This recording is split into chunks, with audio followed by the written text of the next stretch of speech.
Social dualism. What is dualism? Why they are developed and developing countries? In our world economy, there are developed and developing countries. Why they are developed and developing countries? It may be the differences in the factor endowment, or maybe differences mainly because of the industrialization. Here we consider some of the mechanisms through which divisions in the world economy and unequal advantage between developed and developing countries are perpetuated. Here we consider some of the mechanisms through which divisions in the world economy and unequal advantage between developed and developing countries are perpetuated. There are four, and first one is dualistic structure of developing countries, and second is circular and cumulative possession, and third is new economic geography, and fourth one is model of unequal exchange and dependency. And these four features are associated with this dualism, or why there are developed and developing countries.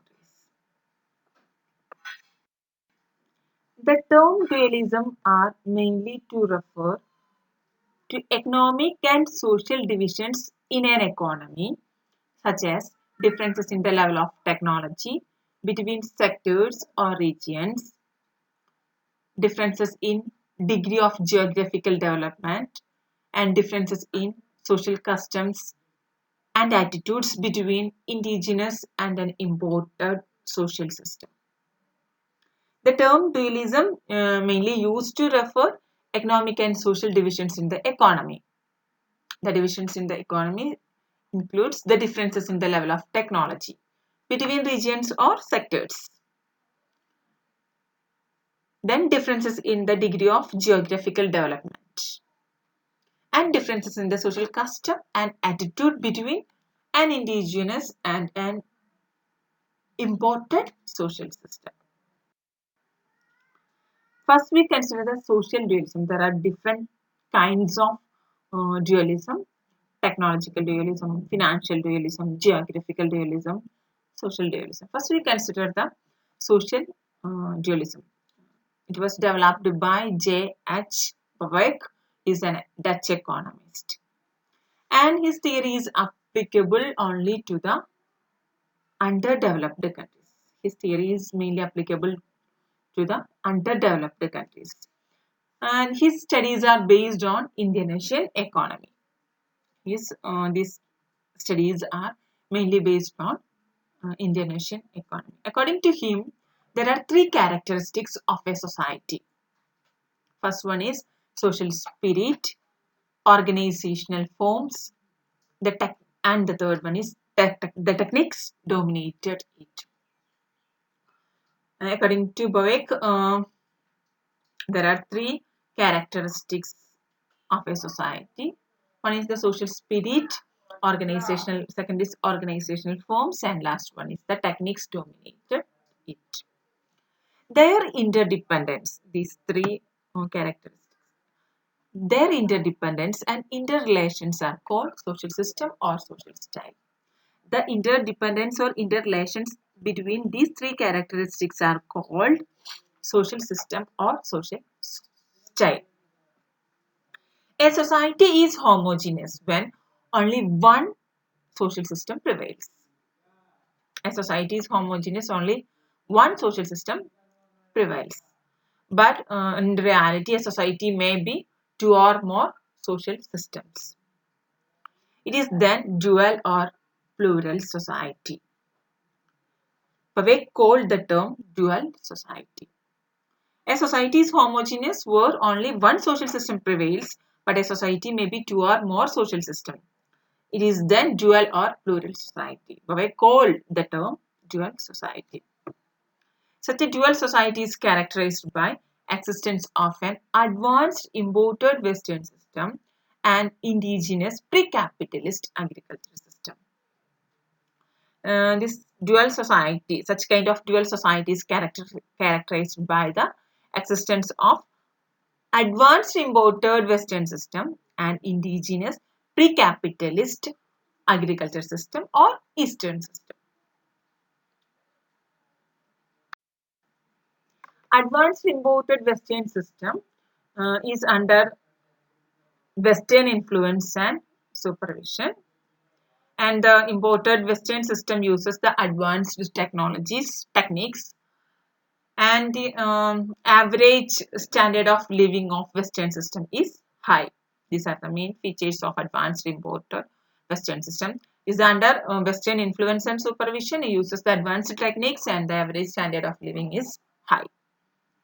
An indigenous pre-capitalist agricultural system or Eastern system, and the main features are the low level of technique, economic and social welfare. And social welfare, economic and technique are low level. And Bourdieu called it social dualism and defined social dualism as the clashing of imported social system with an indigenous social system of another state. The clashing of an imported social system with an indigenous social system of another state. Most frequently, the imported social system is high capitalism, but it may be socialism or communism just as well, or a blending of them. More frequently, the imported social system is high capitalism, but it may be socialism or communism just as well, or a blending of them. And the main characteristics of this social dualistic society. First one is limited needs. The needs of pre-capitalist indigenous sector is limited. The needs of the pre-capitalist indigenous sector is limited because of simple habit and simple way of living. But in case of Western society, ones are unlimited. Okay. Ones are limited in case of pre-capitalist indigenous society because of their simple habit and simple way of living. But in the case of Western society, ones are unlimited. And second point is overriding importance of social needs. Overriding importance of social needs. The Eastern system gives greater importance to the social needs as compared to Western economies. Western economies give more importance to social needs as compared to Western economies. The lower the development of the individual in Western economies, greater their dependence on social traditions, and a fewer his economic needs, and more place is given to the social needs. The lower the development of the individual, the greater his dependence on social traditions, and the fewer his economic needs, and more place is given to the social needs. And third point is unorganized labor. Labor is unorganized, passive, silent, casual, unskilled, and immobile because they are attached with their huts and home. And the labors in the Eastern system is unorganized, passive, silent, and casual and unskilled, and they are also immobile mainly because of they are attached with their huts and home. Because of this immobility, labor remains unorganized and weak bargaining power. Because of immobility, labor remains unorganized and they become weak bargaining power. But people in the Western economy are progressive, dynamic, and forward-looking. The people in the Western economy are progressive, dynamic, and forward-looking. And the fourth point is agent of self-sufficiency. Eastern society considers family as a unit, and the individual self-sufficiency is dominant idea. Eastern society, they consider family as a unit, and the individual self-sufficiency is the dominant idea. They feel strangers to basic forms of exchange like business and profession. It becomes strangers to them, the business and other kind of professions. The main object of production is not profit making, but their object of production is satisfying the personal needs in Eastern society.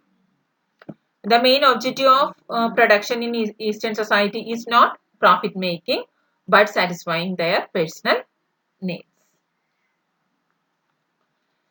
And fifth point is absence of enterprising spirit. The people in the Eastern society are not adventurous. Thus, there is a lack of requisite enterprising spirit. People in the Eastern society are not adventurous. Thus, there will be a lack in enterprising spirit. But people in the Western society are more adventurous, enterprising, forward-looking, and risk-taking. People in the Western society are more adventurous, enterprising, forward-looking, and risk-taking. And sixth point is people of dualistic society are fatalist, and they hesitate to use the modern technology. People in the dualistic economy are fatalist because their underdevelopment or poor background is mainly because of their faith. They believe like that, and they hesitate to use the modern technology. And seventh point is people lacking organization skill and ability. There is a lack of organization skill and lack of ability in Eastern society. There is an absence of professional trading, and elasticity of supply is low in Eastern society. Export is the main objective of foreign trade in Eastern society. The main objective of foreign trade is export. But in Western society, it is only the means which makes imports possible. People are immobile and they are reluctant to leave the village community. I already explained that point.